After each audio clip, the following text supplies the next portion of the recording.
O Brasil que nós temos, penso eu, comovidamente, não é propriamente consequência fatalista do entrechoque individual maravilhoso ou vulgar, né, das nossas personagens, dos nossos elementos históricos.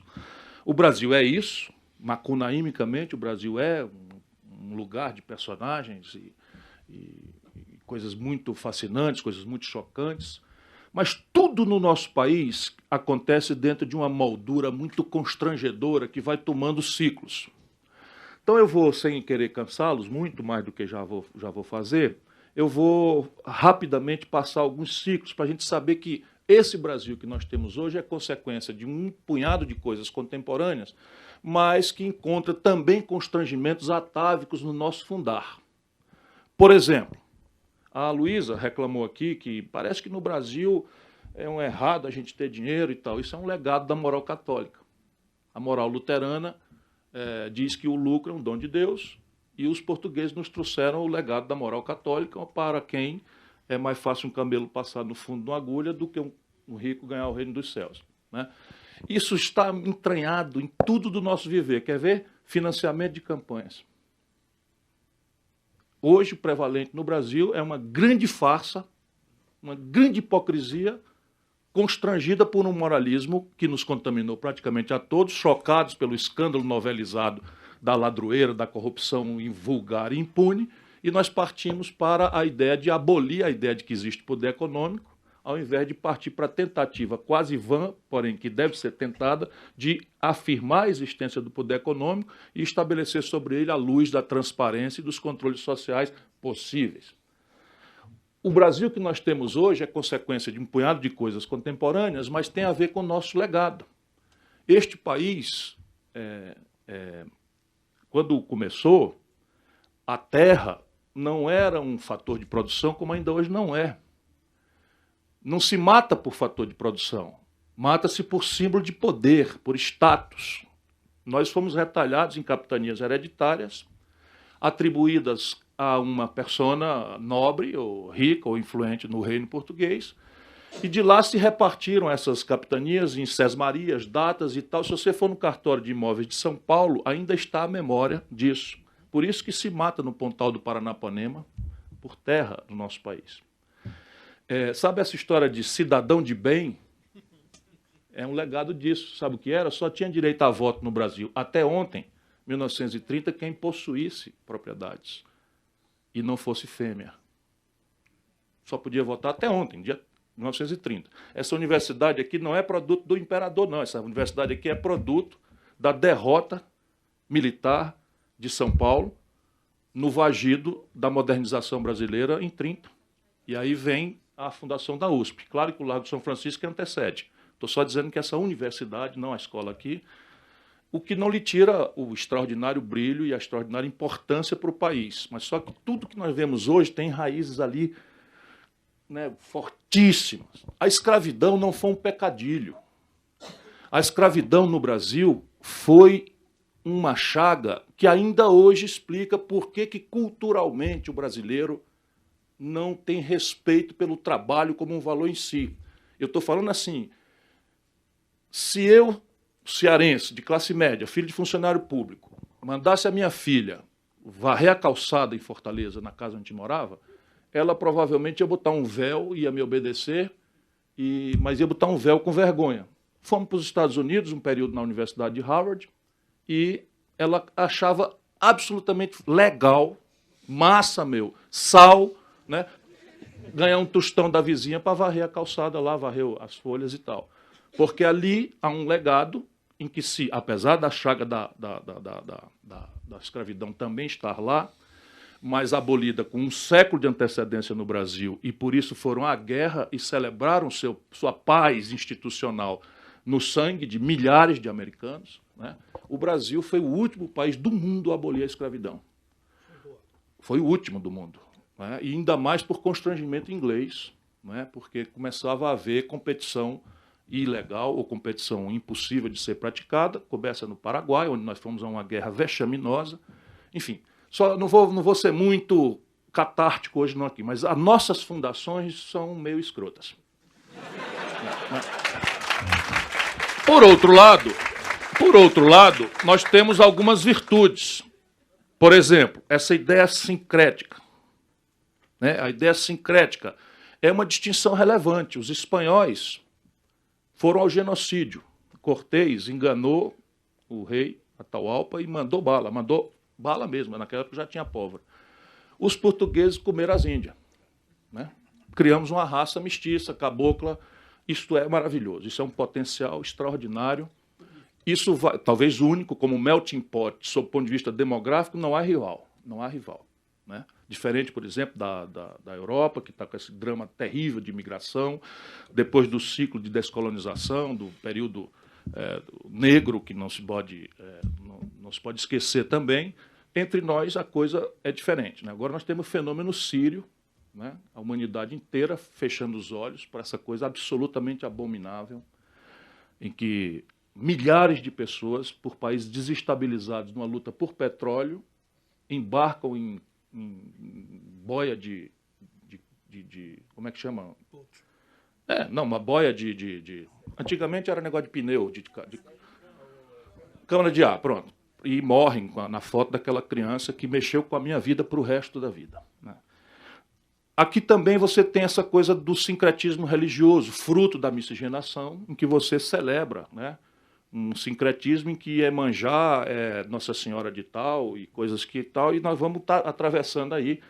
Mas nada que não possa piorar. Vem aí, está presente com muita força o neopentecostalismo, que vem da América do Norte e agora está indo para a política com muita força. E isso não é um fenômeno trivial. Porém, vamos lá, acelerando. O Brasil é isto, né, para o bem e para o mal, mas eu vou acelerar, fazer um fast forward aqui, por causa do tempo, e nós vamos chegar ali em 1950. Acabou a guerra, portanto, é uma referência importante. Acabou a Segunda Guerra Mundial, olha o que era o Brasil. Nós éramos 82% da população, isso é ontem mesmo. Eu nasci em 1957, 12 anos depois disso aí. E me considero um cabo relativamente novão, assim, gatão da meia-idade, né? Eu digo, olha, ele gostou ali. Tá, né? Eu sei que é fraterno, não se preocupe. Então, repare bem, em 1945, para a gente fazer uma aceleração aqui, eu vou desconsiderar os 42 anos de estabilidade e de iluminismo do Dom Pedro, que foi muito importante, o segundo, né? O primeiro não tinha nada de brasileiro, mas teve importância estratégica, porque enquanto a América Espanhola implodiu em 1000 pedaços irrelevantes globalmente, a América Portuguesa não só avançou para além de Tordesilhas, como fundou uma potência extraordinária na sua complementariedade. Eu vejo babacas do Sul falar em separatismo, então o Brasil é o que é, potencialmente poderá ser muito mais ainda, por uma complementariedade única, em que a gente pode colher trigo, que é uma cultura temperada, no mesmo dia, e colher um melão numa cultura tropical no mesmo país. Isso não tem no mundo. Não existe no mundo, ninguém tem isso, nem a China, nem a Índia, nem a Rússia, ninguém, nem a América do Norte, que ainda chega parecido, mas não tem como nós. Além de falar que o petróleo está num canto e nós fazemos com o preço que quisermos para todo mundo, enfim, vantagens as mais extraordinárias da nossa unidade, com todas as coisas. Isso é uma obra extraordinária do gênio português. Dom João VI, a propósito, que se fala na historiografia brasileira, era um bobão, foi o único chefe de Estado da Europa continental que o Napoleão Bonaparte não derrotou. Escafedeu-se para o Brasil, apoiado pelos ingleses, e manteve a unidade e o reino português. Depois que o Wellington derrotou o Napoleão, voltou e levou o Pedro IV, que era o Pedro I, para cá, adiou a República um século, porque a Inconfidência Mineira era abolicionista, republicana e democrática. Não é? E isso foi a Revolução Americana, a Revolução Francesa, e nós aqui esquartejamos o Tiradentes e acabamos com o Felipe dos Santos, essas coisas todas, e adiaram 100 anos a República, a democracia e a abolição da escravidão, que é a pior de tudo. Vamos lá. Em 1945, 82% do nosso povo morava no campo, apenas 18% na cidade. E havia uma ideia, não é, no mundo de reconstrução a partir de uma compreensão muito inteligente, muito óbvia, e isso eu quero recuperar para os dias de hoje, que era uma coisa do Keynes, depois sistematizado em Keynes. Qual seja, a destruição do território europeu, da destruição do Oriente, no Japão especialmente, demandava uma presença estratégica dos Estados nacionais ou de uma ordem global nascente para que essa reconstrução acontecesse. Então não houve muita contestação. Apesar do fenômeno do comunismo soviético, etc., etc., ninguém achou que aquilo era parecido com aquilo.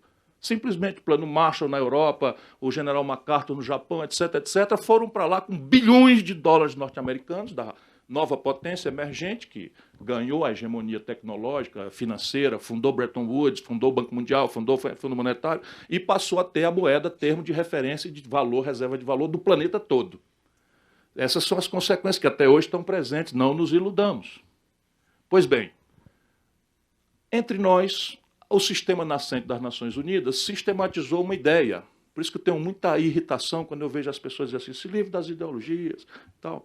Fora de ideia não há nada. O que a gente pode é se livrar de preconceitos, de fórmulas prontas, isso eu estou de acordo. Mas sem ideia, sem valores, tudo é debalde. E, no fundo, vira a direita constipada, porque sem ideia não se muda. Só se muda com ideia. Né? E valores. E eu sei que estamos de acordo, talvez aí seja mais uma coisa de língua, né? de acepção de palavras, etc.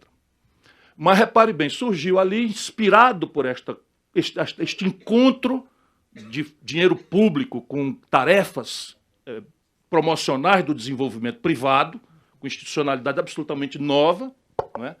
Na prática, a ideia do nacional desenvolvimentismo. Foi replicada entre nós, sistematizada na CEPAL, e esse extraordinário gênio, Juscelino Kubitschek, é o segundo, mas o primeiro foi o Getúlio Vargas. Autoritário, populista, latino-americano, instituições debilíssimas, carismático, guia genial dos povos, também era um tempo de muito culto à personalidade, lá como cá, não por acaso o Lula está pagando dos mesmos padeceres, porque a institucionalidade ela é absolutamente reacionária ou autoritariamente imposta ciclicamente. E isso é o nosso tema fundador de hoje, do nosso encontro. Pois bem, o Getúlio imaginou uma coisa que é trivial. Era assim, vamos modernizar o Brasil. Modernidade, a data já não é mais tão moderno hoje, mas segue dramaticamente pelo nosso desenvolvimento retardatário, era sinônimo de indústria. Então, vamos modernizar o Brasil significa vamos industrializar o país. Em cima do quê? Um país que 82% da população morava no campo, nós extraímos nossos excedentes econômicos na monocultura, no latifúndio, no legado escravista substituído pela mão de obra manipulada do migrante fudido que veio, né, do pós-guerra e do Japão e da confusão do mundo todo, que veio para cá se submeter a qualquer salário, um prato de comida já resolvia o problema, né, o que quer dizer talvez até mais escravidão ainda, porque os escravos eram semoventes, portanto tinham que ser alimentados, vestidos e guardados pelo dono do jumento, né, pelo dono dos cavalos e tal, pela cor da pele. Isso é esse nosso país e o mundo, mas só que nós fomos mais gravemente do que qualquer lugar do planeta, eu já falei isso e acho que isso tem uma centralidade na purga do nosso passado em direção a uma civilização modelo para o mundo que nós temos potencial de ser. Eu vou concluir dizendo isso. Pois bem, nós tiramos nosso excedente dessa estrutura, né, de terra, latifúndio, trabalho escravo ou depois trabalho migrante e monocultura. Café aqui para baixo, cana-de-açúcar lá para cima. Não tínhamos mais nada. É neste ambiente que a política faz o milagre de conceber a tal modernidade pelo caminho da industrialização. E começam a surgir os problemas concretos. E a imaginação e a audácia substituindo os realismos, as prostrações ideológicas criptoconservadoras de antanho e de hoje. Era assim, as missões americanas, russas, não sei de onde, diziam que o Brasil não tinha petróleo. E o Getúlio disse assim, vamos abrir uma companhia de petróleo, porque petróleo é indústria de base, sem o que eu não vou ter uma petroquímica. O Brasil não tinha aço, os americanos constrangiam o mundo inteiro de não ter destruído toda a base de aciaria siderúrgica alemã, destruíram a base siderúrgica do Japão e praticamente ficaram com o monopólio do aço plano, que é o insumo de toda a metalmecânica. E o Getúlio meteu na cabeça, tem que ter uma base de aço no Brasil e flertou com o nazifascismo, bailou. Quando ele viu os planos de ocupação do Brasil pelos americanos, atentem bem, ontem, na história do Brasil, ontem os norte-americanos fizeram planos, eu os conheço com detalhes, porque estão liberados, está na Biblioteca do Congresso dos Estados Unidos, iam ocupar o Nordeste brasileiro, para começar, porque o Hitler estava vindo para as Américas e daí, portanto, conseguia alcançar o território americano pelo norte da África. O Getúlio viu, transacionou com os americanos, trocou o alinhamento brasileiro de neutralidade para alinhamento com os aliados, apesar do seu flerte nazi-fascista, ideológico. O mundo era assim, preto ou branco, ou era comunista ou era fascista, não tinha muita nuance. Atentemos de novo para essas simplificações estúpidas e grosseiras, lá como cá, e conseguiu a Companhia Siderúrgica Nacional. O fato, de novo, vou acelerar um pouco, é que o Brasil, entre 1945, este cenário que eu estou descrevendo aqui, e eu vou arbitrar para fim de argumentar, em 1980, o Brasil foi a maior vitalidade, a maior complexidade, a maior velocidade de crescimento da história do capitalismo mundial, sem rival. Eu pensei que a China ia nos tomar o recorde, mas ela precisava ter crescido a 12% ao ano, mais 10 anos, e ela está claudicante. Então ela não vai bater o recorde do Brasil. Nós saímos de 1945 para 80, 35 aninhos. 35 aninhos, isso não é nada, sob o ponto de vista do tempo histórico. O Brasil saiu do nada e virou a 15ª economia industrial do planeta. Através de quê? As simplificações que eu lhes falei, a audácia e a não aceitação passiva das contradições mitificadoras, aí sim ideológicas, vendidas como ciência boa, sendo ideologia de 5ª categoria, que era o Brasil. Como é que vai industrializar se não tem dinheiro? Que é a primeira grande questão. Funda-se a ideia de um Brasil que vai tangenciar, evitar o sacrifício e as tratativas e os acordos e as transações e as rupturas necessárias para construir um elevado nível de poupança doméstico, e fomos pelo atalho do endividamento. Naquela data, era razoável porque o dinheiro era de muito longo prazo e muito barato. Eu estudei esses contratos médios. O Brasil tomava $1 bilhão emprestado na década de 70 a 3% de juro ao ano, 1,5% de juro ao ano, mas eu digo o contrato médio, 3% de juro ao ano, 5 anos de carência e 20 anos para pagar. Aí você pegava um dinheiro desse, abria uma Petrobras, no dia terceiro faturamento ela já tinha o dinheiro para pagar tudo. Então danou-se a tomar dinheiro emprestado e fazer Brás. Né? E as estruturas, as infraestruturas a esse esforço correlatos. Depois você tinha um outro problema, que era para hoje, para não ter saudades, né, do tempo bom, da gente voltar ao tempo do cinema novo, da bossa nova, do Juscelino Kubitschek e tal, infelizmente não é mais possível. Mas a data é por quê? Porque na data os ciclos tecnológicos se sucediam com muita paciência. Então a gente pegava, por exemplo, a primeira linha de montagem do Brasil foi uma linha de montagem desativada da Alemanha, da Volkswagen, trouxemos para cá, para São Paulo, e o Fusca que saía daqui era mais ou menos a mesma coisa do Fusca up-to-date que estava rodando nas ruas da Alemanha, só que um pouquinho mais de produtividade, mas o produto mesmo era igual. Então, danamos, e para completar e superar nossas perplexidades contemporâneas, nós botamos a economia brasileira sob uma redoma de proteção. Também razoável. Por quê? Porque eu não iria fazer nascer uma indústria nacional brasileira sem maturidade tecnológica, sem escala, sem tradição, rivalizando imediatamente, porque o caminho foi a substituição de importações com o competidor internacional, que até poderia praticar preços artificialmente baratos contra nós para não deixar nascer o competidor num mercado potencialmente extraordinário e cinético como o Brasil é hoje. Isso é rapidinho aqui, como estou me obrigando a fazer, já pedindo desculpas, mas eu me animei nessa conversa aqui, da gente conversar um pouquinho mais dentro do organismo. Ela tem uns maus cheiros ali que a gente vai ter que frequentar, mas tem essas exuberâncias também, né? Dado que nós não somos da direita e, portanto, não estamos constipados. Vamos...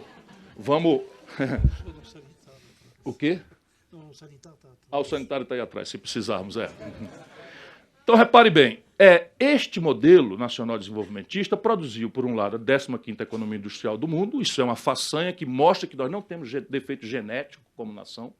Pelo contrário, uma proeza global histórica. O mundo inteiro admira quem estuda economia, quem compreende economia, o mundo inteiro admira, né, esta proeza nacional do Brasil. Porém, nós também produzimos por este caminhar, e isso dói para uma certa esquerda tradicional no Brasil, nesse mesmo caminhar, por estas mesmas fórmulas, nós produzimos a sociedade mais desigual do planeta. Produzimos a maior migração campo-cidade em curto prazo da história da humanidade. A China está agora começando a experimentar e está reprimindo. Eu fui visitar Shenzhen, que foi a primeira zona especial, e era impressionante. Assim, é uma cidade cercada e não tem um mendigo na rua, não tem um sem terra na rua, não tem uma favela na rua, porque só pode entrar lá quem tiver a carteirinha. né? E aqui está prédio de aço e vidro, top global, e fora um cara puxando um arado com búfalo, um arado de madeira. É o modo deles de fazer as coisas, mas essa tensão migratória o Brasil simplesmente desconsiderou. E a gente, nesses 30 aninhos, viramos 82% urbano. Lembra que era 82% rural? Viramos 82% urbano. E aí estão as megacidades. A ideia van do nacional desenvolvimentismo era germinar no Sudeste a indústria de base e, como era estatal, entregar o insumo, preço CIF uniforme, em Manaus, Fortaleza ou Porto Alegre. Então a ideia, vamos produzir aço no Rio de Janeiro, e entregamos a chapa de aço, que era estatalmente controlada, pelo mesmo preço em Manaus, em Fortaleza ou em coisa, de maneira que a metal mecânica vai germinar em todo canto. Isso se revelou ingênuo, porque não é a única vantagem a logística da chapa de aço. E aí você tem uma hipertrofia, e esta é uma razão da crise, o centro da crise é São Paulo, que é um dramático processo de desindustrialização que o país está vivendo. Então você tem a concentração de renda como a maior perversão desse exercício para empatar capitais nesse esforço industrializante e modernizante das infraestruturas. Nós não fizemos a reforma agrária que o México fez na década de 50, os Estados Unidos fez na década de 20, na década de 30. O faroeste americano é uma história da reforma agrária, da luta pela terra, né? A China, desde 1948, equacionou a questão da terra, a Europa, desde sempre, equacionou a questão da terra, e nós, no Brasil, não fizemos. De maneira que até o minifúndio perdeu sentido, porque hoje a economia é tão violentamente hostil ao pequeno, pelo adensamento tecnológico, pelo acesso a mercados, pela escala e os ganhos inerentes à escala, que nós perdemos o passo da reforma agrária e agora ainda temos uma memória de que o caminho é isso. Não, isso nos desafia a inovações, é outra conversa, é juntar muito pequeno para criar uma associação, um outro modo de produção, né, que eu tenho especulado e já experimentei nas minhas vivências como governador, como ministro. Se houver curiosidade, a gente pode conversar. Bom, esse modelo produziu essa contradição e morreu. E morreu mesmo. Por isso que a gente tem que fazer isso aí, morreu mesmo, porque parte importante do pensamento progressista brasileiro viu isso, porque é muito de ontem, e tem saudade, acha que pode replicar aquilo, que o caminho era aquilo e tal, e aí fica essa confusão e não é mais possível. Por quê? Aquele dinheiro que era a longo prazo e barato virou o que eles chamam de smart money, ou seja, dinheiro eletrônico que arbitra ganhos especulativos worldwide, ou seja, mundo afora, em tempo real, com variações de câmbio, de taxa de juros, de risco, etc., etc., em tempo real. É um videogame, quase sempre cheiradíssimos de cocaína, né? Garotos operando videogame em Wall Street. Sem nenhuma responsabilidade, o cara aperta um botão, transfere 3 bilhões de dólares e quebra um país. Como aconteceu com a Grécia. Ou está acontecendo com a Espanha, está acontecendo irremediavelmente com Portugal, irremediavelmente com a Irlanda. Olha onde é que eu estou falando. Países do Mediterrâneo, de desenvolvimento avançado e tal. Na verdade, quem está escapando é a Inglaterra, já com contradições importantes, a saída do euro. A França, porque preserva determinadas personalidades, que a França, a velha França, que eu admiro muito, preserva isso, podemos especular, e a Alemanha, porque a Alemanha conseguiu, com todo respeito ao eventual europeu aqui presente, que eu sei que na mesa não tem nenhum, né? Não é verdade? Claro. A Alemanha conseguiu, pelo neoliberalismo, pela unificação, o que não conseguiu em 2 guerras mundiais. Dominou o mercado europeu e hoje é o epicentro de um progresso que a Europa não consegue financiar. Então, você tem tensões fora do território, da iminência de Síria, de Iraque, de Líbia, enfim, toda essa área constrangida por hordas de imigração que vão tensionar a política e vão empurrar a Europa para o populismo reacionário de direita, que é muito perigoso e já deu demonstrações disso. Morreu porque os ciclos tecnológicos se sucedem agora em tempo real. Quer dizer, você tem um iPhone 7, eu tenho um 6S, estou muito feliz, não sei o que o 7 tem, mas a demanda agora é de ter o 7. Né? É isso, eu sei lá o que é, megapixel na foto, não sei o que e tal, eu sou ligado. Eu tenho o Instagram dele da Fundação, tenho o Facebook, né? Agora eu estou com o meu Facebook, tem muita gente no Brasil inteiro, mas agora, perdão para quem estiver lá, eu estou dedicado à campanha em Fortaleza. Né? Mando bala lá diariamente num capitão fascista que está lá, nós vamos derrubar. Com apoio de PSDB, PMDB, PR, tudo enquanto de ruim que não presta na vida. Então, e a vida é assim, a vida é dura. Né? Metade do PT não. Ele fez tanta besteira agora que o PT ficou em cima do muro. Não vai com a gente, mas não vai mais com ele também não. Bom, o modelo morreu e nos deixou escombros, que eu quero acelerar de fato mesmo. Os escombros disso estão hoje nos constrangendo modernamente. Então é um ciclo novo que é, vamos dizer, alterado pelo real. O plano real, que eu ajudei a fazer como ministro da Fazenda do presidente Itamar Franco. Alguém aqui em São Paulo vive enchendo o saco que eu fui ministro do Fernando Henrique. Me respeite, eu nunca fui. Eu nunca fui, nunca aceitei, apesar dos honrosos e repetidos convites. Pois bem, esse modelo, ele quando desfinanciou a estrutura, ele criou um conjunto de deformações no nosso viver. A essa altura, nós estamos crescentemente informados de um padrão de consumo global. Aviso, a única coisa de fato globalizada no mundo hoje é a informação. Nada mais está globalizado, nada mais está globalizado. Mas a informação, especialmente a informação de um padrão de consumo sofisticado, ao qual a propaganda e as nossas debilidades pela desmonte da política, pela descrença no coletivo, pela vontade de um pertencimento negado que o setor público e a política não nos dão mais. Enfim, nós estamos indo para o individualismo exacerbado e estamos aceitando passivamente, isso é a grande questão que tem que ser mudada na humanidade, que ser feliz não é mais uma coisa subjetiva, espiritual. Antigamente, a minha geração, isso não é tão antigamente assim, volto a dizer, um gatão da meia-idade, ainda com veleidades, né? Acabei de ter um filho, o Gael tem 11 meses, a coisa mais linda do mundo. Enfim, eu tive que provar a minha virilidade, eu não acredito nisso. Estou me exibindo para alguém aqui nessa sala, viu? Não, mas deixa eu conversar, isso é sério. Então, repare bem, nós estamos transitando a nossa busca ansiosa por felicidade, que se dava no ambiente espiritual, não religioso, na estética, no romance, na música, na poesia, na insurgência revolucionária que a política dos anos 60 nos dava. A gente não acreditava que era capaz de enfrentar o ditador. A gente achava que era capaz de revogar as bases de compreensão da família monogâmica e superar os limites físico-químicos do nosso cérebro na viagem lisérgica, que acabou se revelando, né, um grande equívoco, mas era só isso que a gente achava. A gente achava que era potente para tudo, né? Eu nunca experimentei, eu gosto de cachaça. Nessa época eu morava em Sobral, no interior, então era um pouco mais. Não que eu censure quem experimentou, apenas na nossa lombra era outra, né? Era a poesia muito, né? O romantismo, a paixão exacerbada, isso é felicitante, né? A busca. Hoje nós estamos induzidos, inconscientemente ou mais conscientemente, a referir essa busca ansiosa, e nesse caso absolutamente impossível, de buscar a felicidade na resposta a uma pergunta bem pragmática. Quanto de uma expectativa de consumo maravilhosamente excitada por uma informação globalizada que choca a África, a América, as Américas, a Europa, o Oriente, a China, igualzinha. Quanto dessa expectativa de consumo maravilhosa eu dou conta de praticar com a renda apertada que eu tenho? Então a resposta é impossível, por isso a humanidade é infeliz nessa transição. E nós temos aqui dois problemas. Um grave, que é a humanidade tem que buscar um caminho de se reespiritualizar, porque o planeta não aguenta este modo de consumo, simplesmente. O modo de consumo simbólico é a propriedade individual de um carro que queima combustível fóssil. Na América do Norte hoje, 2 carros para cada 3 habitantes.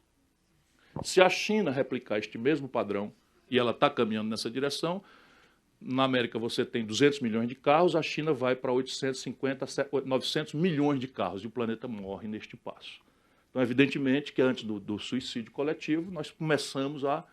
isso tem caminhos, né? Tem caminhos. É só a gente introduzir na pré-escola que o consumidor não... O caminho é a reespiritualização, a ideia de que ser feliz não é consumir. Consumir é um coadjuvante, pode ser e tal, mas felicidade é outra coisa. Felicidade é o amor, é a compaixão, é a alteridade, é a solidariedade, enfim, é o apego a um planeta Terra bonito, limpo, sadio, enfim, e a alteridade. Fundamentalmente, a única possibilidade de ser feliz é a alteridade, é viver para o outro, para o meu próximo, para o outro lado. Aleluia, irmão, mas não é isso não. Né?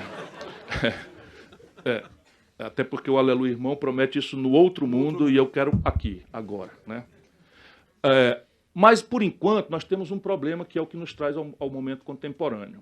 este bom, bonito e barato, aspas, felicitante, ele é desejado globalmente, mas ele é produzido localmente.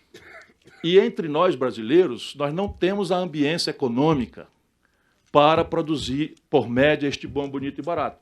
Por 1000 especificidades. Mas 3 são absolutamente centrais. A primeira, financiamento. O mundo está com juro negativo e o Brasil tem a maior taxa de juros do planeta. Por isso que a política não pode ser negada, porque isso é uma questão de conflito distributivo. E não se conhece outro mecanismo de mexer nisso fora da política. Então, a caridade, né, o ato individual de ser decente, de pagar impostos, isso é absolutamente essencial. A sociedade civil empoderada, que é a provocação na ausência aqui da minha querida, né, um belo exemplo, isso é muito importante, é importantíssimo, mas isso não substitui a política. Não acontecerá, jamais aconteceu, não tem saída. Porque, repare bem, a condição de produzir o bom, bonito e barato é juro e condição do capital. Um garoto como vocês, hoje na Europa, pega $1.000 ou €1.000 emprestado no 1º de janeiro, quando for no dia 31 de dezembro, está devendo €970. Assim mesmo, pega €1.000 emprestado e no fim do ano está devendo 970 ou €930. €930 para ser exato. Por quê? Porque a Europa anticiclicamente está fazendo com que o custo do capital seja mais baixo do que a inflação, para tentar tirar a Europa da estagnação econômica, e não vai sair por aí, não vai ser pelo consumo. Né? Sorry to say. Né? Como é? Je m'excuse por dizer. Por dizer. Talvez alguma coisa parecida com essa. É porque eu agora ando me exibindo aqui em São Paulo, que a negada quer me fazer de um malucão que só fala maluquice, que só fala... Agora eu quero arranhar um francesinho onde eu estiver, que eu saí de casa falando francês.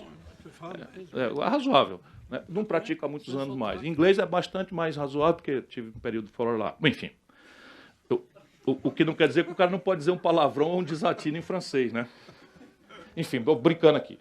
Então, a segunda grande característica desse bom, bonito e barato, aspas, aspas, aspas, felicitantes, é a tecnologia embarcada nele. Isso vale para produtos e serviços. Então, hoje, a tecnologia é tão sofisticadamente central ao bem ou serviço que nós aspiramos, como referência de sucesso, como símbolo da aceitação do garoto pelo grupo. Né? No Morro do Rio de Janeiro, o garoto precisa ter um tênis, não sei das quantas, uma camisa Tommy Hilfiger, não sei o quê, porque, sem que ele esteja divertido, aquilo é um elemento simbólico da aceitação dele pelo grupo, pelas meninas e tal. E isto é uma tragédia. E a tecnologia, ao contrário do mito neoliberal, não é um domínio global. A tecnologia é cada vez mais um domínio intrinsecamente nacional. Quer exemplo? O Brasil é um de 8 países do mundo que sabe montar um avião. Repare que eu falei montar, não falei produzir. O Brasil sabe montar um avião. E aí, outro dia, a Venezuela, já faz um tempo, resolveu comprar um avião chamado Super Tucano, que apesar do nome é um puta de um avião.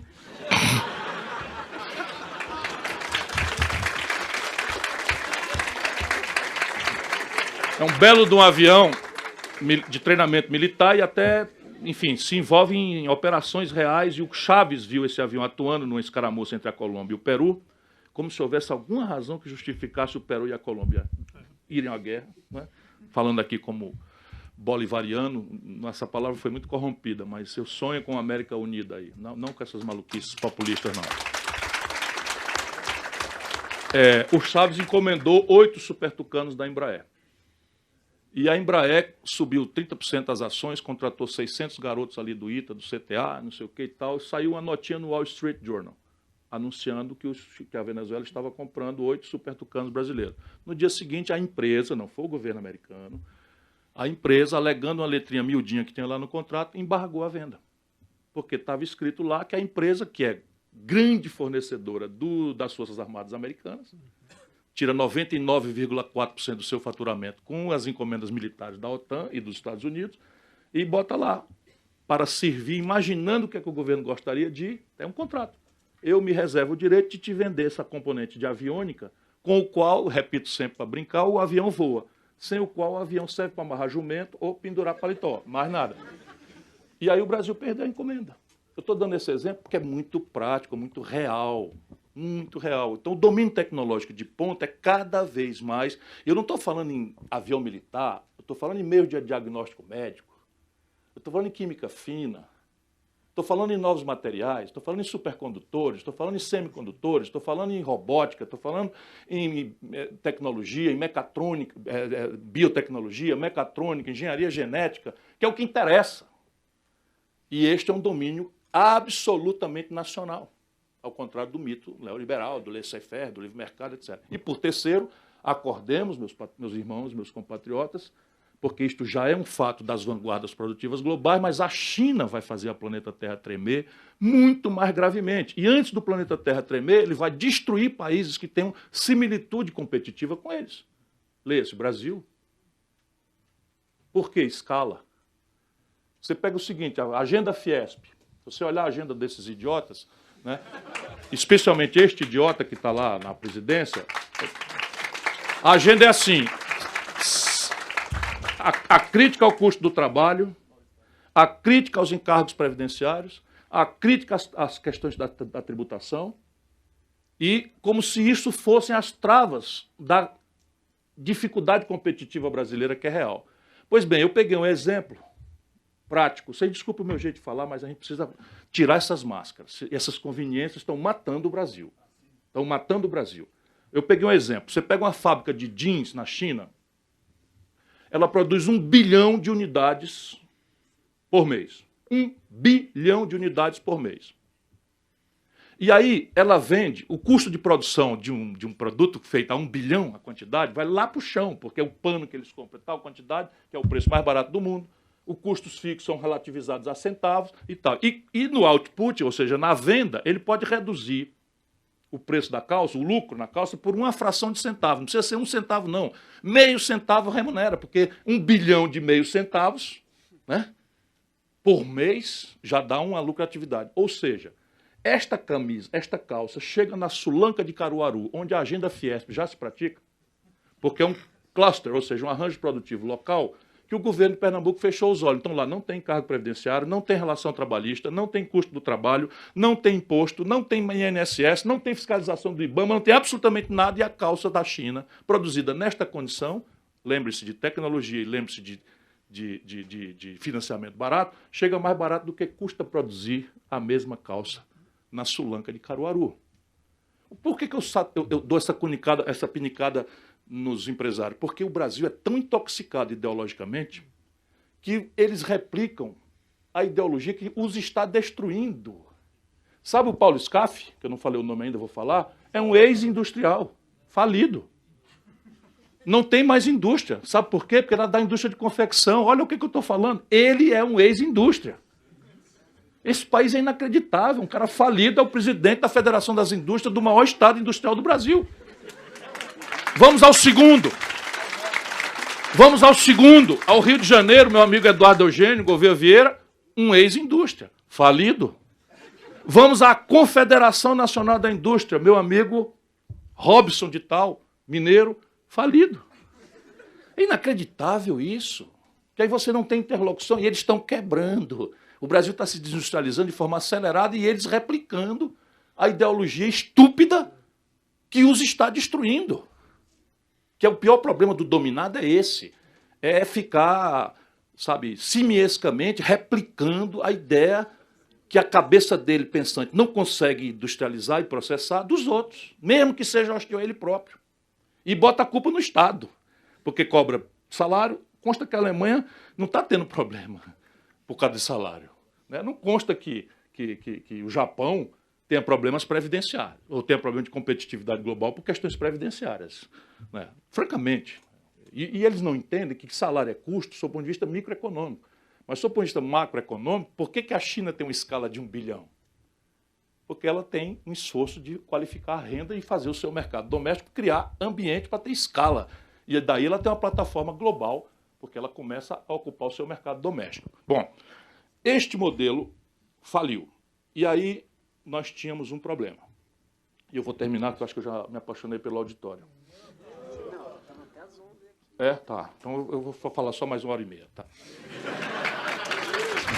Não. Para a gente chegar no tempo contemporâneo e fazer um debate aí. A questão básica é a seguinte: como isso aconteceu lá pelo ano 80, olha o que acontece com o Brasil, para a gente desfocar um pouco. Se aceitarem para argumentar que o ciclo nacional desenvolvimentista, por essas razões todas que eu descrevi, nos trouxe essa contradição competitiva, nós temos, arbitrando que foi o ano 80, vamos olhar o Brasil do ano 80 para hoje. Do ano 80 para hoje, o Brasil cresceu sua economia ridículos 2% ao ano em média. Eu peguei o ano 80, nós estamos pegando aqui o fim da ditadura, o Sarney, o Collor, o Fernando Henrique, o Itamar, o Collor, o Itamar, o Fernando Henrique e o Lula. Para dizer que o nosso problema, o buraco é bem mais embaixo. Então, de lá para cá, nós estamos crescendo ridículos 2% em média ao ano. Em média, tá? Porque a gente vai lá num ciclo, daqui a pouco eu explico, depois deprime, como estamos deprimindo dramaticamente agora, e tal. A população, no mesmo período, cresceu 1,7% ao ano em média. Ou seja, se você cresce a economia 2% e a população cresce 1,7%, todo e qualquer ganho de produtividade, nós estamos ganhando produtividade muito acelerado, que é trocando gente por máquina, modernizando os processos produtivos na agricultura, no comércio, na indústria, catraca eletrônica, tira o trocador do ônibus, enfim. Se nós estamos vendo que o Brasil, nesse período, ganhou produtividade acima de 2% ao ano, aí está a explicação da nossa tragédia coletiva contemporânea. Podemos até aí. Mas e por que na época do Itamar e do Fernando Henrique, primeiro mandato, as coisas melhoraram? Porque nós tivemos ciclos de crescimento insustentável puxado por ciclos de estimulação ao consumo. Sabe a ideia felicitante, aspas, aspas, aspas, de consumir como elemento, coisa? Nós tivemos isso. Com o real, nós cortamos o imposto inflacionário. Creiam, a inflação no Brasil não era uma doença da moeda, como nos manuais internacionais de economia, era uma jogatina, era uma canalice das elites que tinham indexadores protegendo seus ativos e mandava o custo disso via Estado para a classe trabalhadora, que trabalhava durante o mês e recebia o salário defasado, 34%, 50%, né? Enquanto os produtores... 84% o Maílson da Nóbrega, que hoje é consultor dessas elites. Né? Inacreditável, o cara entregou a inflação de 84% ao mês e hoje é consultor dessa turma Fiesp aí. Não podia dar outra coisa. Né? Isso é o Brasil. Sem se falar na canalice, na verdade ele vende... que não tem mais capacidade. Está voltando até agora, né, informação privilegiada de dentro do Banco Central. Essa é a questão. Por que a consultoria do Maílson, né, vale? Tráfico de influência que nos Estados Unidos e na Europa é cadeia boa. Cana de 12 a 15 anos de prisão. E a turma acha que eu sou aborrecido, que eu falo demais, que eu critico muito e tal. Que dia o povo brasileiro vai saber dessas coisas? Pois bem, hoje, todas as horas que me ouvir, eu vou contar. Pouco importa. Não quero saber. Vou contar mesmo. Imagine como a minha vida tem sido fácil. Só processo são 70. Né? Todos de corruptos me processando por dano moral. Eles não me processam criminalmente, é só dano moral que é... Começou com o question, que o Satanás o tenha, ou o Deus. Ou Deus, conforme suas culpas e expiações aí na nossa crença. Né? O outro ciclo de consumo foi agora com Lula. E isso nos traz ao tempo presente. Como é que o Lula conseguiu pegar na crise do Fernando Henrique e pegou o salário mínimo de $76 a poder de compra, levou para $320 a poder de compra. Pegou o crédito no Brasil, que era 20%, 22% do PIB, levou para 55% do PIB, dirigido diretamente às classes menos favorecidas, construção civil, agricultura familiar, crédito consignado para os aposentados, enfim, e financiando o consumo. Né? Por que isso deu certo? Porque o Brasil viveu um ciclo artificialmente alto de preços de commodities. O que quer dizer isso? Quando o Lula tomou posse, o preço do minério de ferro, para dar um exemplo, estava em $50. No primeiro ano do Lula, o preço do minério de ferro passou para $190. O barril de petróleo, quando o Lula entrou, estava 50, 48 e tal. Quando a gente fez a lei de partilha, e eu fiz um discurso lá dizendo que por menos disso derrubaram o Mossadegh no Irã, por muito menos do que nós fizemos aqui na lei de partilha, e isso é o grande assalto que está acontecendo no país hoje, o Brasil estava vendendo um barril de petróleo a $110. E assim sucessivamente. Aí o que acontece? No ano 13, A China, pela crise de 2008, Europa, a China começa a claudicar e eles controlam os preços dessas commodities. Resultado prático. No ano 14, o minério de ferro que estava a $190 caiu para 38. O barril de petróleo que estava a 110 caiu para 30. Todos os nossos produtos commodities, são produtos de baixo valor agregado, que artificialmente altos pagavam a conta do modelo de consumo que nós adotamos, que é assentado na indústria de alta linhagem, toda estrangeira. Um carro desse que está estacionado aí fora, diz assim, é montado aqui, está 80% do dinheiro desse carro é importado, são importados. 80% do valor de um carro médio brasileiro. Não estou falando de um carro de top que é 100. Então nós estamos virando um país de maquiladora, sem agregação de valor nenhum, e alimentamos por 10 anos, uma década, neste último ciclo, a crença de que vender commodity de baixo valor agregado, né, ia pagar a nossa conta.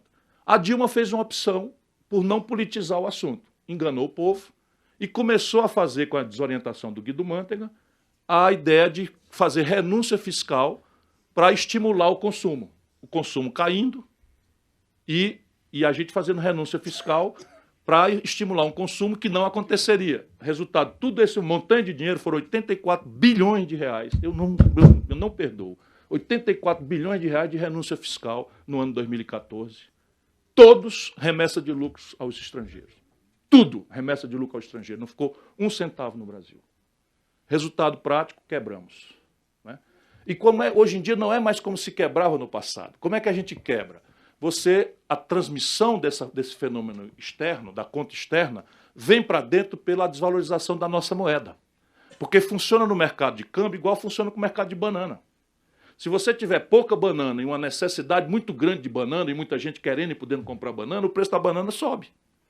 Se você tem um desequilíbrio na questão cambial, você precisa de uma montanha de dólar. Estou falando para vocês, chegar a 200 bilhões entre déficit de manufaturado e déficit de transações correntes, mas a gente compensa aí um pouco, mesmo com os preços mais baixos, então nós estamos falando de 150, 170 bilhões de dólares por ano de necessidade externa de financiamento. Como você não tem, resultado, o preço do dólar que rareou em real sobe. E aí ninguém compra dólar, mas o povo come pão. E pão é trigo, e trigo é dólar. Ninguém compra dólar, mas o remédio brasileiro, dada a nossa imprudência, a falta de uma política industrial de comércio exterior, qualquer compromisso com o projeto nacional, 76% da química fina dos nossos remédios são importados. Resultado, se você precisava de R$ 2,30 para comprar $1 de paracetamol, agora você precisa de 4, 3,50, 3,80. Quando deu a desvalorização, o resultado, o preço do paracetamol, que é o Tilenol, sobe. Ninguém compra dólar, mas anda de ônibus. Lembra os 3,20? É isso aí. Porque a gente comete a estupidez de vender petróleo bruto barato e comprar derivado de petróleo, diesel e gasolina do estrangeiro, caríssimo, em dólar que a gente não emite. Resultado, se a gente precisava, né, de R$ 2,30 para comprar $1 de passagem de diesel e precisamos agora de R$ 4 para comprar o mesmo dólar de diesel, o preço do diesel sobe, o preço da passagem de ônibus sobe ou o sistema quebra. Simples assim. E aí apresenta-se uma miragem de inflação, porque os preços relativos... Isso não é inflação, isso é uma mudança, isso aí não está nos manuais. A gente precisa entender fora dos manuais, porque isso é uma mudança de patamar relativo de preço, once and for all. É o seguinte, sabe, negado, vocês estavam planejando ir para Miami? Desce todo mundo que não é mais possível. Isso não é inflação, é uma mudança de patamar relativo. Nunca houve na história americana, por exemplo, uma desvalorização de 20% do dólar americano. Nunca houve. Nós tomamos agora de 50%, 47%. Isso não está nos manuais. E você não tem... Aí o que é que os imbecis aqui... Não é imbecil, não, tudo jogador pesado. Apresenta-se a miragem de inflação e eles resolvem fazer o receituário do seu Fernando Henrique, que o Lula conservou e legitimou agora com carimbo de esquerda. Pá! Né? Isso que é o problema. Esquerda e direita são reais. Adjetivos, não. Esse é o problema. Para fazer o pacto, beijou a cruz, acertar-se aí e tal, para fazer o negócio aí e tal. Muito bem, foi muito bom enquanto durou. Fato. Nós agora atiramos na inflação com a maior taxa de juros do mundo. Lembra do bom, bonito e barato? Cuja característica é se financiar com juro negativo? O Brasil tem a maior taxa de juros do mundo por causa disso. E aí eu queria que ela estivesse aqui presente para eu dizer para ela uma assertiva para ela abrir o olho. Não é com o imbecil desse... Como é que chama? esse imbecil lá que mora em Viena, Viena não, mora em... esse daí. Né? Esse imbecil, ele ouve o galo cantar e não sabe aonde, porque é tudo intoxicado. Mas há uma questão concreta, é assim, num país onde a taxa de juros que o governo paga por um papel põe-se consistentemente acima da rentabilidade média dos negócios, esta economia tende à paralisia. Compreende? Sim, se a taxa de juros que o governo paga por um papel é 14,25 e eu comprar de uma costureira uma roupa, e de mulher para mulher, Marisa e tal, e eu ganhar 7%, eu só vou demorar nesse negócio enquanto eu não abrir o olho. Porque das duas, uma, ou eu tenho dinheiro e boto no banco e ganho mole, sem ter trabalho, sem pagar imposto, sem ter que dar satisfação, nem fazer uma governança corporativa muito respeitável, etc, etc. Ou eu não tenho dinheiro, que é a realidade média brasileira, é um pulso empreendedor extraordinário, mas baixa formação bruta de capital. Então, no Brasil, é muita ideia e dinheiro nenhum. Então, se você precisa do dinheiro do banco, como é que você vai tomar um dinheiro no banco para botar num negócio cujo lucro lhe dará menos do que o juro que você vai pagar para o banco? Alguém precisa ser economista para entender esse truísmo? Pois bem, desde os anos 80 nós estamos nessa. Aí vai entender por que nós estamos nos desindustrializando. Por que o ex-industrial de confecção Paulo Scaff não abre a boca para falar sobre isso. Por quê? Porque a elite brasileira intoxicada, ela é esquizofrênica. No balcão, na roça, no negócio, ela sente que tem uma coisa errada. Mas ela apropria algum excedente, aí hospeda no juro. E aí vira criptoconservadora. E não tem mais veleidade de nada, nem de produzir, nem de riqueza versus dinheiro, que ela falou brilhantemente aqui. Ela tem a veleidade, né, da produção, de ser uma pessoa reconhecida, ter Instagram, e ser muito bem seguida. Isso são motivações fora de ganhar dinheiro. Porque se ela fosse pensar em ganhar dinheiro mesmo, eu ia dizer essa homenagem a ela aqui, ela ia ter que pensar em vender para alguém que tem escala e botar o dinheiro no banco. Que é o que está todo mundo fazendo no Brasil. Então, repare bem, nós temos um problema, esse problema é de conflito distributivo, e esta conta de juro vai levar, neste ano da graça de 2016, 45,17% do orçamento da União Brasileira. Prestem bem atenção no que eu estou acabando de dizer. Este ano, em 2016, nós vamos a 15 milhões de desempregados, recorde histórico. A consequência óbvia disso é a violência, que está já se incrementando pesadamente. A consequência disso são falências concordadas, que hoje se chama de recuperação judicial. A consequência iminente disso, no próximo ciclo, é uma crise no setor bancário. Porque aqui já ninguém está pagando ninguém, só a concordata, que é a recuperação judicial, da Oi, 65 bilhões de reais. Agora, onde foi? No mercado? Banco Itaú, Banco Santander, Banco Bradesco? Não, Banco do Brasil, Caixa Econômica. Dinheiro seu, meu, o nosso dinheirinho, esse que nós estamos agora sendo chamados. Pois bem, 45,17% do orçamento da União serão expendidos, gastos esse ano em juro e amortização. Os outros 54,83% é para tudo o mais. O que eles estão propondo agora, depois do golpe feito? São 3 tarefas. A primeira, encerrar a Lava Jato. Já brincamos demais desse brinquedo, chega e tal, ainda tem uns malucos pensando que vão prender o Lula, vão nada, não vão prender o Lula, porque se prender o Lula, a catástrofe grega, a tragédia grega se aperfeiçoa pegando um tão graúdo quanto ele do outro lado, e isso eles sabem. Nós em Brasília vivemos de segredo de polichinelo. Todo mundo sabe da roubalheira de todo mundo. Todo mundo sabe da roubalheira de todo mundo. Alguns poucos escapam, pode acreditar nisso, e podem falar à vontade o que tiverem vontade de falar, porque não estão devendo nada a ninguém.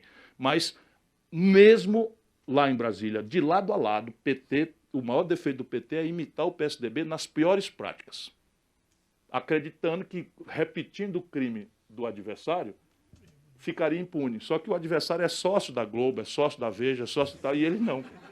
Esse é o problema. Sócio mesmo. Sócio mesmo. A privatização das telecomunicações foi um pedaço de cada um desses favores imensos para cada um desses grupos de mídia no Brasil. A Globo foi salva da falência porque acreditou no câmbio do Fernando Henrique por uma montanha de dinheiro do BNDES. Simples assim, nenhum problema, está tudo certo. Agora, para cima de mim, não. Vamos conversar. Então, primeiro objetivo, encerrar a Lava Jato. Segundo objetivo é controlar o orçamento da União para gerar excedentes a qualquer custo social e político para botar no poço sem fundo da dívida. Isto é a emenda 241 que está em votação. E isso significa uma coisa muito concreta e prática, é a revogação da bem-intencionada, ainda que incongruente, Constituição de 88. Revoga, pura e simplesmente. E ainda antes da gente representar o Supremo Tribunal Federal, um ministro do Supremo Tribunal Federal vai à televisão e defende.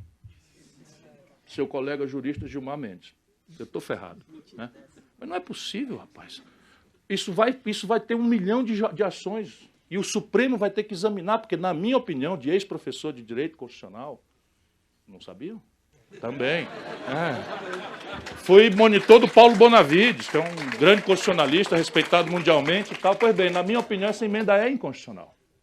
Essa emenda fere cláusulas pétreas e já há julgado do Supremo. Aí o ministro vai à televisão no Brasil e dá uma declaração. Você imagina um ministro da Suprema Corte americana dizendo o seguinte, essa emenda aí é muito boa. Já pensou na Inglaterra? Você imagina um negócio dele na Inglaterra? Imagina. Nem sabe o nome dos ministros. É claro. E é assim que tem que ser, né? Pois bem, e o terceiro objetivo já estão praticando também. É, a partir do petróleo, que é a desnacionalização do petróleo, sem nenhuma razão. Eu estou lhe dizendo a vocês que o petróleo está num preço muito baixo. O Brasil está produzindo hoje 3.300.000 barris de petróleo. Metade disso já é pré-sal. Não há nenhuma razão para apressar investimentos. E o Brasil está sobrando petróleo e estamos exportando a preço de banana para o estrangeiro. Venderam agora o campo de Carcará por uma estatal. Eu me odeio. O Brasil privatizou o campo de Carcará, que a Petrobras gastou uma fortuna nossa para descobrir, para ponderar, para cubar as reservas, certificá-las. E aí o tinhoso aí, que está, o golpista salafrário, né, que está no poder do Brasil, vendeu o campo de Carcará para um estatal da Noruega. Um estatal da Noruega. Ou seja, transferiu-se do povo brasileiro para o povo norueguês um patrimônio que pertence aos nossos filhos e netos. Sabe quanto saiu? Eu tive a pachorra de fazer o cálculo. Sabe quanto saiu um barril de petróleo? $1,35. $1,35. É evidente que nós temos que ponderar em cima disso os investimentos que eles vão fazer. Mas, porra, o petróleo está 52, não dá para dar nem $2 e ficar com 50. E tudo na nossa barba. E ante a nossa catatonia, porque estamos distraídos pela novelização do escândalo que nos fez descrer na política como linguagem. E aí vocês elegem o Dória. Vão dormir com um barulho desse.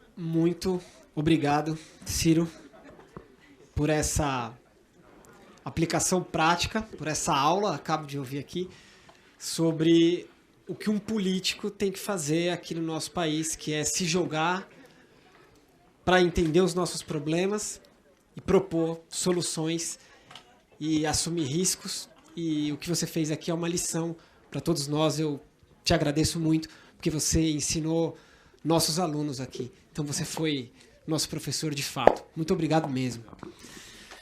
Eu queria abrir para, no máximo, 2 perguntas, porque a gente está quase 11 horas e se nós tivermos problema com o horário, eu vou ser penalizado administrativamente. É capaz de que me coloquem para fora daqui, porque eu trouxe você e vão usar isso como desculpa.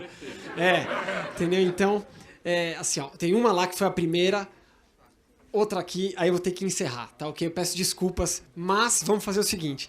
Na caminhada, na saída da faculdade, quem quiser, cola nele e ele vai falar e vai dar tudo certo. Colega, pode falar daí mesmo, não vou nem soltar o microfone. Da última vez que o senhor deu uma palestra na GV, eu fiz a mesma pergunta.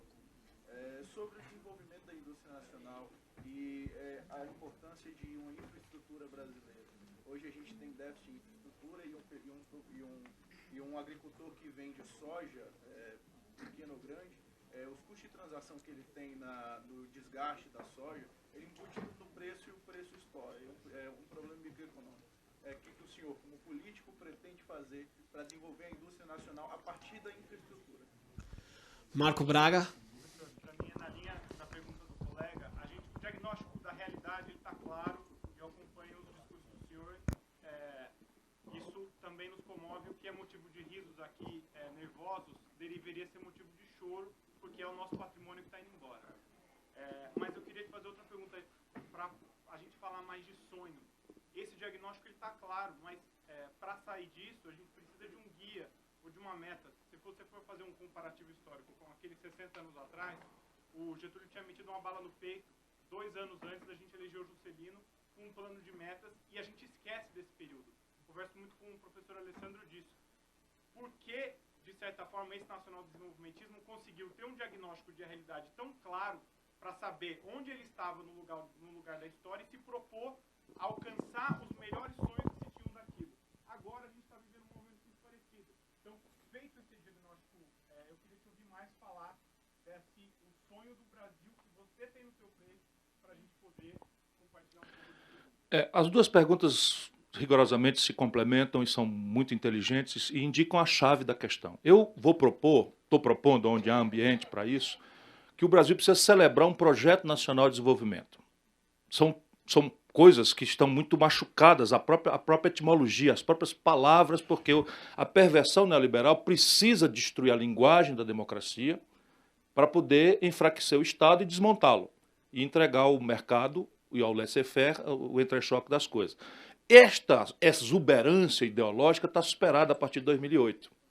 Nisso estamos tendo uma contribuição importante dos norte-americanos de novo, porque o Barack Obama não ficou cogitando de outra coisa, não, foi lá e estatizou a General Motors, foi lá e estatizou o setor de seguros, chamando de pré-privatização, é nova língua, George Orwell, né? Chamou de pré-privatização e foi lá e fez o que tinha que ser feito, né? A Europa está vacilando por conta de ter destruído os mecanismos de coordenação. O Banco Central Europeu não tem convergência, não tem influência nenhuma sobre a questão fiscal italiana e tal, e não é o nosso problema. Então, qual é a ideia nossa? Então, vamos lá. Projeto supõe recuperar a ideia de planejamento, de coordenação estratégica e formalizar o projeto. Formalizar mesmo, concretamente.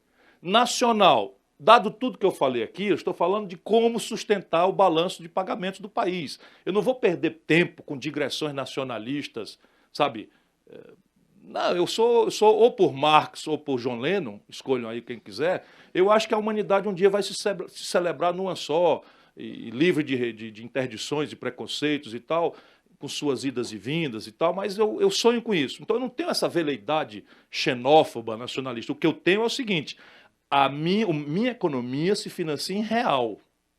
Eu não posso financiar o consumo da minha nação de 200 milhões de habitantes com dólar, porque isso introduz uma variável de instabilidade que não gerará, no primeiro momento, não gerará estabilidade no valor da minha própria moeda, portanto, da inflação e da condição de viver, mas, no segundo momento, não pagará os empregos que eu preciso para dar para 1.700.000 rapazes e moças que chegam por ano ao mercado de trabalho, mais 15 milhões de desempregados que provavelmente o próximo presidente vai receber perto de 20 milhões. Então, isso é uma coisa concreta, então é nacional. E desenvolvimento, isso é um compromisso. Desculpe, eu vou ter que falar. É assim, é porque essa parte é muito chata da reflexão e ela fica como uma resposta óbvia se você está de acordo com o diagnóstico. O grande dissenso no Brasil é a compreensão do problema. Porque se você compreender o problema, a terapêutica vai meio que se revelando óbvia. Mas vamos lá. Por que desenvolvimento? Porque o Brasil, desde uma noite de janeiro de 1999... o Brasil abriu mão da ideia estratégica de que o objetivo do país é de se desenvolver para ter uma ideia de tabelar ao máximo possível a variável de risco do setor financeiro. Então acreditem nisso. Hoje o Brasil é guiado com 4 anos do segundo mandato do Fernando Henrique, 8 anos de Lula e 4 mais um da Dilma. Isso é que me choca, por isso que eu me afastei. Cansei de falar. O Brasil é governado por uma premissa que não é o desenvolvimento. O que nós somos governados hoje é por um pseudo-piloto automático, como se houvesse essa possibilidade da humanidade colocar a economia em piloto automático e protegê-la da irracionalidade dos políticos. Isso é o que eles fazem aqui. E aí inventaram um negócio que é o seguinte, o Brasil é guiado por 3 vetores. Inflation Target, que na literatura se chama assim, e não é praticado como tal em nenhum lugar do mundo, como tal. E no Brasil tomou o nome de meta de inflação. Então, repare, se eu digo que a única variável macroeconômica que eu vou anunciar ex ante 2 anos, e é ela que vai guiar a minha política monetária, ela que vai guiar a minha política fiscal, ela que vai guiar, portanto, a minha política cambial, eu digo, a taxa de inflação ano que vem vai ser 5%. Tolero que ela vá a 7% e tolero que ela vá a 3,5%. E aqui está a meta anunciada para todo mundo. E aí o meu Banco Central está operando e o meu Tesouro Nacional está operando para perseguir isso. Portanto, todas as outras variáveis macroeconômicas são a estas subordinadas. Isso quer dizer o quê? Que o nível de crescimento econômico, portanto, o nível de emprego, a proporção dos salários na renda nacional, o financiamento do setor público, tudo isso são variáveis colaterais desta variável. Então, o projeto nacional é de desenvolvimento. Então, começa assim, afirmar o objetivo estratégico nacional é superar a miséria. Essa é a minha ideia. Então, você vai o seguinte, aí vamos abrir um dissenso sobre isso. Porque no passado nacional desenvolvimentista, o objetivo não era esconjurar a miséria, a não ser num futuro remoto. O objetivo era industrializar o país, concentrando riquezas para fazer esse ciclo de modernização acelerado e depois isso ia dar certo e o povo vinha e ia se beneficiar e tal. E, aparentemente, evidentemente, muita coisa boa, mas não deu certo.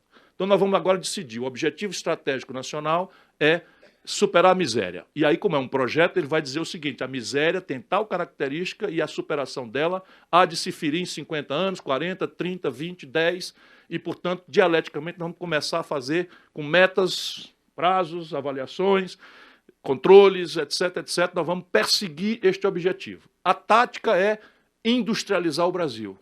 Isto é moderno.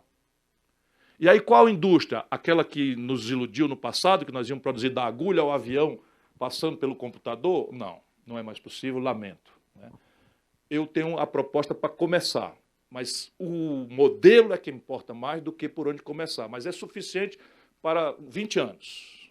E é dramaticamente enriquecedor, porque você abate um -1 e acrescenta um +1, ou até um +2 ou +3, que é, de novo, um ciclo de substituição de importações, porque não há outra coisa, focado em 4 grandes blocos, e aí tem a ver com a sua questão também, focado em 4 grandes blocos onde o Brasil já tem poupança nacional aplicada e se esvaindo.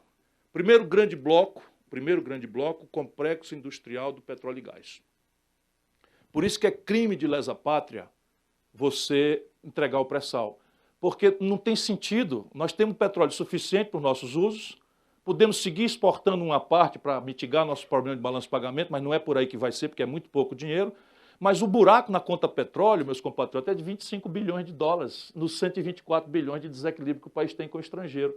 Então é óbvio que eu tenho que fazer um esforço de refino nacional, de verticalizar a produção, e nisso o que é que eu vou fazer? Eu vou dominar blocos importantes de tecnologia que têm outros usos, polímeros, novos materiais, enfim, fertilizante, eu vou já no outro, isso aí está no outro bloco. Mas assim, o céu é o limite. E aí você abate 25 bilhões, teoricamente, da dependência de importação, num setor onde nós temos protagonismo flagrante, porque a Petrobras, se não for como ela está sendo, eles vão vender agora o filé, que é a BR Distribuidora. São os canalhas. São os canalhas. Muito canalhas. Sabe quanto é esse filho da puta anunciar negócio de redução de petróleo? Sabe quanto é que a Dilma deixou a Petrobras cobrar da população brasileira o barril de petróleo? A senhora me desculpa, de fato eu fico muito indignado quando eu me lembro disso. Sabe quanto é que a Dilma autorizou a Petrobras a cobrar no mercado doméstico brasileiro, quando o barril de petróleo estava a $30 no estrangeiro, e vale até hoje? $98. $98. Não, rapaz, é acima do mercado. Eles acusando a Dilma de manipular a Petrobras para baixo, ela manipulou para cima. $98. Claro, com estrangeiro. Com estrangeiro, porque vão fazer tudo, porque os capitalistas brasileiros perderam a veleidade verde e amarela. Eles querem, basicamente, ter liberdade de câmbio para botar o dinheiro todo lá fora e todos mandaram os filhos para morar em Miami, nesse paraíso cultural da humanidade e tal, Princeton e não sei o quê. É isso aí. Então, Todos, ou na Inglaterra, ou não sei aonde, eles não têm a menor pretensão mais com o país. Segundo bloco, claro, segundo bloco é o complexo industrial da saúde. De novo, por quê? Porque só a União Federal manda ao estrangeiro, por ano, 17 bilhões de dólares importando fármacos, próteses, materiais, coisa de hospital, enfim, meio de diagnóstico, pastilhas, não sei de que e tal. É evidente que aqui já domínio tecnológico é um pouco mais sofisticado, mas tem muita gente me ajudando, tem um professor chamado Carlos Grabois Gadelha, que é da Fiocruz, e ele desenvolveu a tese de doutorado dele sobre o complexo industrial da saúde. 78% das coisas que nós importamos tem patente vencida. Ou seja, você pode fazer um instituto de engenharia reversa no Vale do Ribeira, que é a região mais pobre de São Paulo, e fazer um arranjo produtivo local com a compra governamental sendo um mecanismo de financiamento, garantindo que pelo menos o frete vai ser descontado do preço. Olha, ganha. E a escala será ganha por concorrência cooperativa. Por isto também a questão do alinhamento internacional que eu falei é fundamental, porque nos BRICS nós podemos naturalmente, amadurecida essa convergência, nós podemos requerer um regime de preferência de um mercado de 3 bilhões de boca. Porque os americanos estão se organizando contra a China, mas a China tem complementariedades conosco, especialmente em segurança alimentar, que obriga a China a nos tratar de um jeito distinto. O que falta no Brasil é eu dou, mas quero, entendeu? E uma das coisas é regime de preferência comercial em alguns setores. Esse, por exemplo, fármacos, de complexo industrial da saúde, está tudo para nós. Terceiro, o complexo industrial do agronegócio. É inacreditável, 40% dos custos de produção da agricultura mais competitiva do planeta são importados. Nós não temos uma fábrica nacional que faz a contabilidade em real de fertilizante, não temos uma de defensivo agrícola, não temos uma de implementos agrícolas, nada. E qual é a razão disso, pelo amor de Deus? O máximo export de agregação de valor que se faz no Brasil de coisa é tudo multinacional, que é um processo mecânico de esmagar soja. Nenhuma brasileira faz. E aí você tem um conjunto de coisas que você pode fazer, enfim. E o quarto e último bloco tem uma sensibilidade estratégica muito grande, mas também já há aí uma fábula de dinheiro sendo gasto, é o complexo industrial da defesa.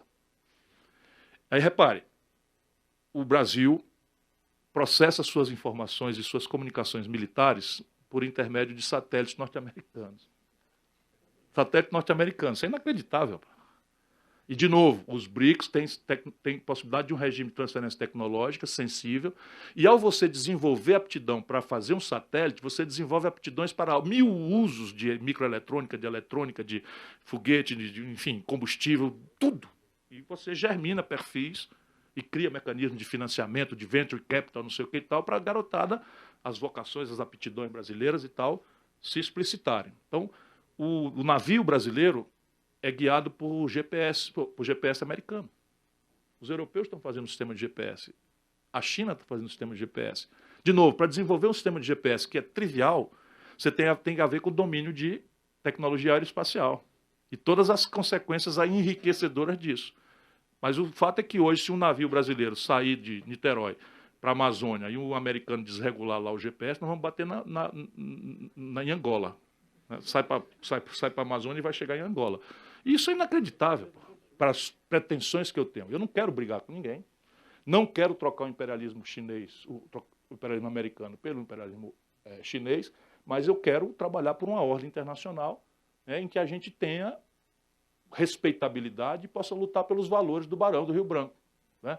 Não intervenção em assuntos internos dos outros, solução pacífica dos conflitos e tal, porque do jeito que está, a humanidade está indo para um retrocesso grave e gravíssimo.